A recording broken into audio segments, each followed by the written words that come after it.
Hey there, I'm Tony DeCopel. This is The Uplift. We got a great show for you, great cast of characters as well. Among them, a group of muscle car fans helping a boy with autism who was being bullied. How they prove their strongest muscle is their heart. Also, a bride who decided on a spontaneous wedding in a hospital. What's behind the reason? Well, it's an impromptu walk down the aisle. We'll explain all the details. You're gonna love them. Also, an artist who doesn't use a canvas, preferring a medium with a little more pop. Plus, David Begnaud introduces us to teen boys who stepped up to help their younger cousins ahead of a father-daughter dance. That's sweet. And two other heartwarming, uplifting stories from David you just gotta see. All that and so much more. The heartwarming news is just ahead. You know what you're watching. The Uplift.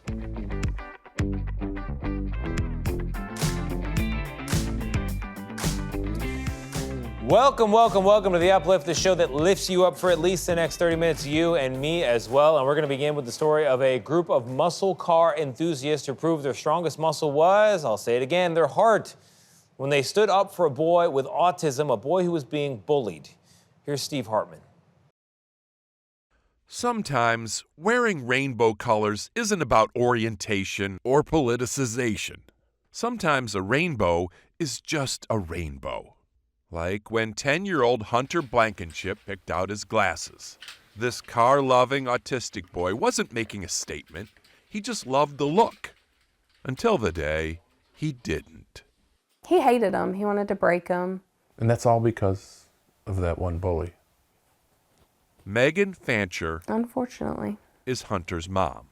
And she says a few months ago, Hunter was outside playing when an older kid teased him about his glasses, called him a homophobic slur, and then told Hunter he should just kill himself. Hunter took that literally. Literally. All of a sudden, he stormed off, and he's holding a knife.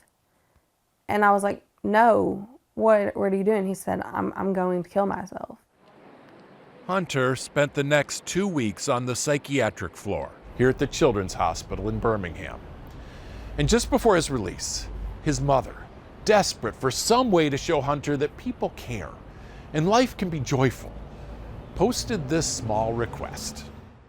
Could we arrange a few people to bring cars and trucks to let him see? See if I can get 4 or 5 cars to just come down my driveway when he comes home. That would have been more than enough for him. But that's not what you got. That is not what we got.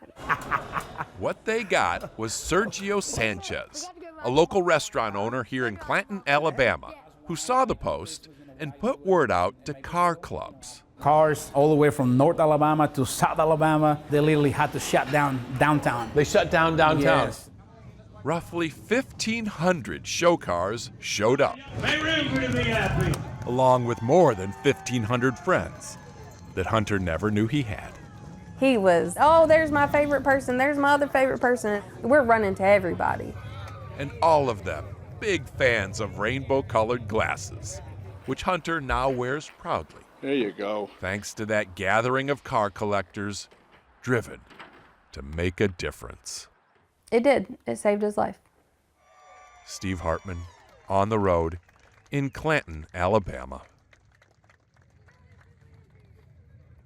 Coming up, a couple of love stories for you. A surprise proposal captured by a photographer who was not hired to take that magical photo. How about that? How she searched for the newly engaged lovebirds after capturing their milestone moment. Isn't that sweet? Plus, a bride who decided to have a spontaneous wedding, planned it mostly in the car in just a few hours. For a reason, coming up.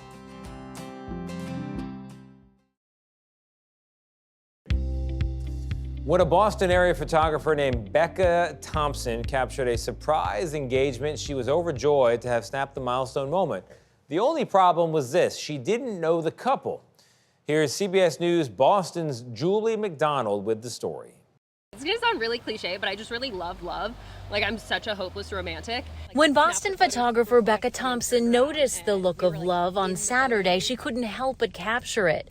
She'd been taking photos in Beacon Hill, right near beautiful Acorn Street. And I turned around and I saw him down on one knee and saw they didn't have a photographer. So I just decided to run over for a quick second. It was a picturesque moment. Thankfully, I had the right settings and the lighting was great. A testament to her professionalism, Becca quickly turned back to her own clients. She didn't want to take time from their shoot, but that meant she couldn't connect with the newly engaged couple. It's been in the works for a little while. I've had a ring since about Christmas. Benjamin McCormick had pulled off the picture-perfect proposal, surprising his now bride-to-be Isabel Gerard. His brother actually took a video, and in the background of the video you can actually hear a camera shutter. Thanks to social media, it didn't take long to figure out to whom that shutter belonged. The notification just started rolling in, and she ended up commenting on the TikTok and was like, oh my God, this is me. After her stunning images gained views and likes and shares, Becca is pinching herself. Her followers have more than doubled, and she's already booked shoots with new clients. It's very serendipitous. I texted my boyfriend earlier. I was like, this is the best day of my life, because doing photography full time has been a dream for me since I was a freshman in high school, and it just seems like this is pushing me further into it. Her talents now the happy couple's treasure. 3 grateful strangers in a meant-to-be moment. It's so special, and we know that we're going to treasure those photos forever, and we really couldn't be luckier that this happened. Julie McDonald, WBZ News.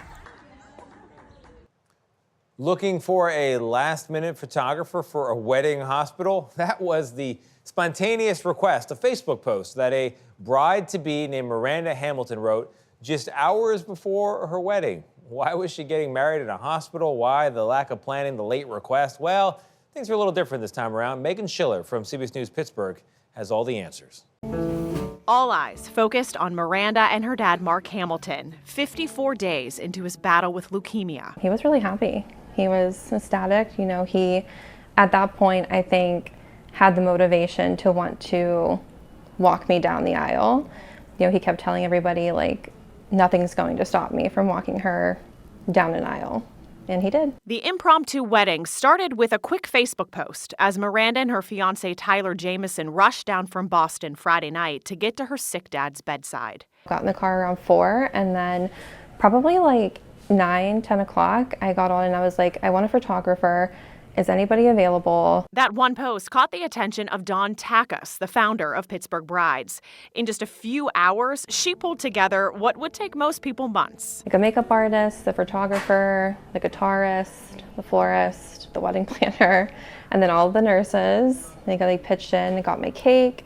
They were helping decorate. They moved everything around. They were pretty much built-in bridesmaids. These 2 nurses helped make it all happen. I felt overwhelmed, with emotions. As soon as I saw Miranda, down the hall in her, full getup and ready to go, I, started crying. The father-daughter, when they did their first look, I didn't stop crying. Miranda's husband, Tyler, says he'll forever remember one part. As I look into the future, I carry with me the lessons that you've taught me and the love you've given me. The part that hit me the hardest was we exchanged vows, and then Miranda wrote a separate piece just for her dad and read that to her dad as well.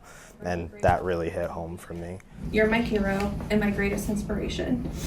I love you more than life can ever understand, and I will always be your little girl. With not a dry eye in sight and surrounded by love, the father and daughter danced to Grow Up Too Fast by Jimmy Charles. A moment the 2 didn't know would even happen just days earlier. The memories that I'm going to hold, for the rest of my life are going to be very dear to my heart. And for the people that were involved, it was, I will love them forever. And shortly after walking his daughter down the aisle, Miranda's father died peacefully, surrounded by his family. I'm Megan Schiller, CBS News, Pittsburgh. Coming up, not 1, not 2, not 4, but 3 stories from our David Begnaud. One teaches the importance of family, how 2 teen boys decided to help out their younger cousins at a father-daughter dance, for example. We both stepped up and we were like, yeah, we are willing to go to anything. I taught Gracie some swing dancing. I think it was definitely the right decision to make. We wanted to make them feel special, and we love them.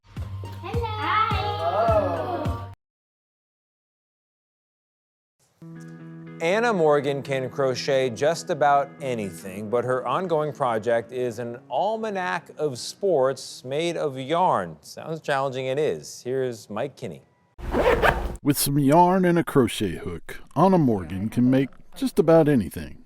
I've actually made this top myself. These blankets were made based on the temperature at 12 noon. Each row represents a new day, and each color represents a different temperature on the thermometer. I chose bright yellow for the hottest time. I have white here, and because it replicated the coldest for me. Keeping notes on each day's high and low to figure out the daily difference, and using new colors to get a different blanket. Morgan also loves seeing what others come up with. Naturally, we all live across the country, and we all have different temperatures. Like my poor granddaughter is going to be suffering with 4-degree temperatures where she lives, and we haven't gotten quite that low, but we're getting low as well. Slipping another stitch into her project while keeping an eye on the weather. Mike Kinney, CBS News, Texas. A canvas, oil paints, an easel, a brush. These, of course, are among the common supplies many painters use, but Texas artist Harry Kallenberg has his own medium, and it really pops. They all look alike before they're popped. They were all the same shape. But once they pop, it's amazing how they go different ways. There are no two kernels that look alike. My hobby is painting popcorn, and I've been doing it for over 35 years. One night we were sitting down eating popcorn, my wife and I picked up a kernel and I says to her, "Doesn't this look like a gorilla?" And she said, "No, leave me alone, stop playing with your food." So I took out my pen, ballpoint pen, and I'm looking at it and I started painting a gorilla. And when I finished, I said to her, "Doesn't this look like a gorilla now?" She goes, "My God, it sure does." And ever since then, I've been looking at popcorn and seeing characters. As you can see, I've got over 400. Each one is different. There's no two alike. Fortune teller, Mickey Mouse, The Last Supper. I've even got one of our president right here. So there's faces on every kernel of popcorn that I see. There's something on there. I designed that for every president. I wrote to the post office to see if they would make a stamp out of it.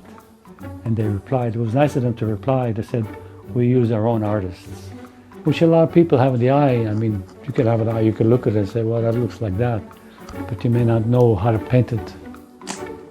You start with the eyes, and then you go from there.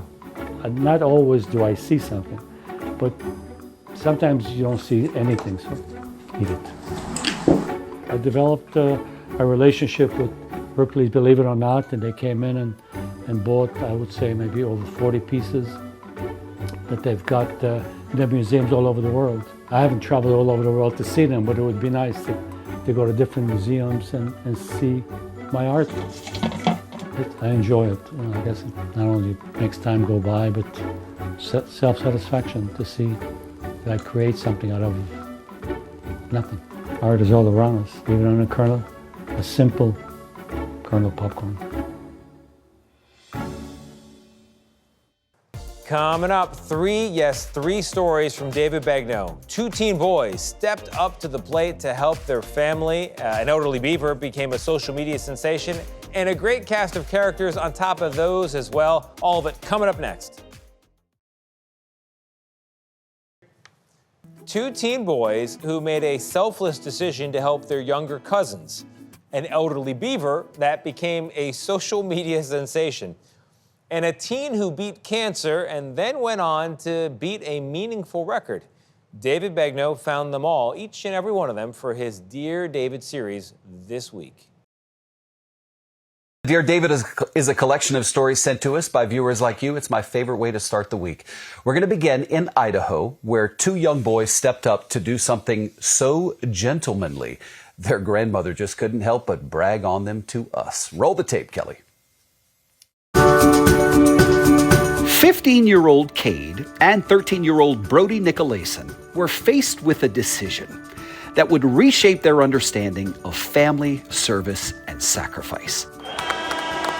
They could attend a Boise State basketball game, which they love to do, or the annual father-daughter dance with their cousins, 7-year-old Gracie and 6-year-old Allie. You see, the girl's dad was in the hospital recovering from a life-altering surgery, so they needed a stand-in. And so their mom asked the boys if they'd do it.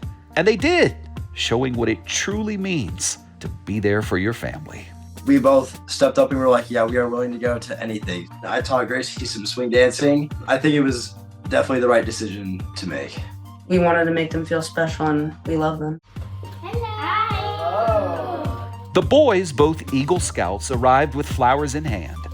On the dance floor, they taught the girls some new moves and stayed the whole night. They taught us the YMCA and the wave. I was so proud of these boys for stepping out in a time of crisis. That's the grandmother to all four, Julene Wynn, who wrote to me saying, when there's so much negativity in the world and our youth often seems so difficult to reach, it is nice to see the next generation is doing something good for others. Our future really is in good hands. This is probably going to be a memory that we'll never forget. And it was really special for us. I love that. Hey, boys, y'all remind us that when it comes to family, nothing else matters. So thank you for that.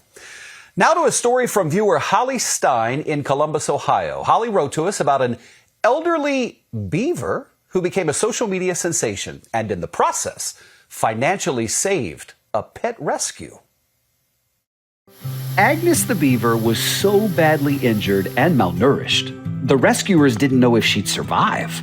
The good news is not only did she make it, she is doing so much better. The group that nursed her back to health is called the Pipsqueakery. Great name, right? It's a small animal rescue and sanctuary in Bloomington, Indiana, run by Alex Hernley and her husband, Jason Minsterketter. When they found Agnes, she was covered with maggots and had terribly infected wounds. But boy, did that lady land in the arms of love and healing. She became a social media sensation as they were nursing her back to health. And you know, their nonprofit, which was really struggling to survive, once Agnes's story went viral, it led to a tsunami of donations. And now, because of Agnes, donations that have poured in have allowed them to keep the doors at the Pipsqueakery open for all the other little critters in need of some TLC. Never thought I'd love a beaver this much. How cute. Agnes is, by the way, never going back out into the wild. Her injuries were so severe, she's now just going to stay at the Pipsqueakery and be the official ambassador. Our final story this morning comes from Golconda, Illinois, and it was sent to us by Michael, who wanted to tell us about the healing power of a dream.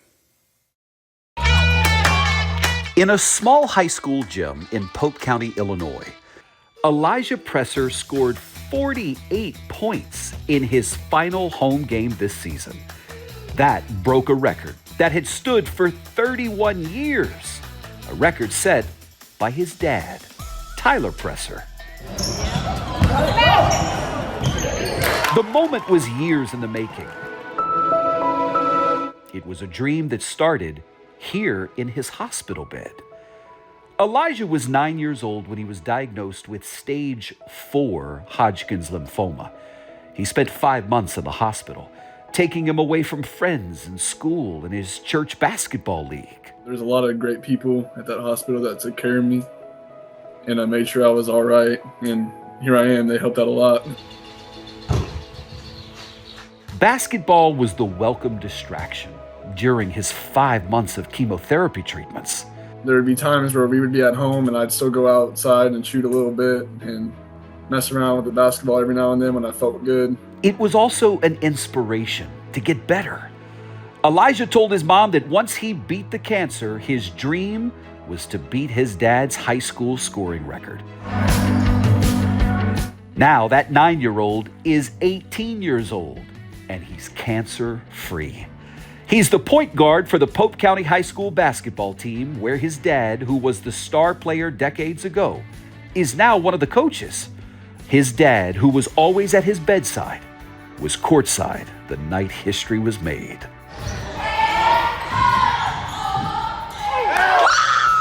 Next thing you know, he was sitting at 40 points. and I'm over there kind of shaking and trying to hold back my wife, I look back at her and she knows I'm getting pretty emotional. Tell me what's going through your mind right now. He was so tough, man. It was a full circle moment for this devoted dad who went out and bought a basketball hoop as soon as he learned that his wife was pregnant with a boy. I wanted that more than anything, and that's what I got. God really blessed me with the father that wants the best for me, and he's always been there. He's who I learned everything about basketball, and not only basketball, but life and my faith in God. He's taught me about all of it pretty well. I'll always be by his side. He's my best friend. That is our show. I hope it brightened your day. I hope it lifted you up. I know it did for me. If for some reason it didn't work this time around, reruns remain free. Press play again. I'm going to go find some good news.